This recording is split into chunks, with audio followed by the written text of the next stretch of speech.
Hey guys, in this video, I will show you how to return Savana products in 2025. Alright, let's begin. So, the first thing that you want to do is open up your preferred web browser. Over here, go to the Savana website. After that, make sure you understand the refund policy. Then, check if your product is defective because only defective items are eligible for return.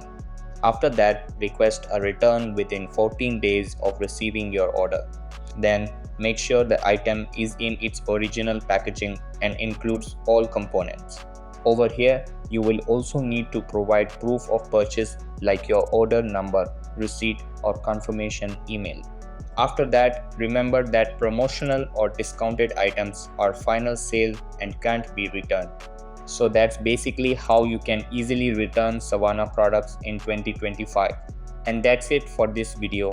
If you found this helpful, consider subscribing and giving this a big thumbs up. Thanks.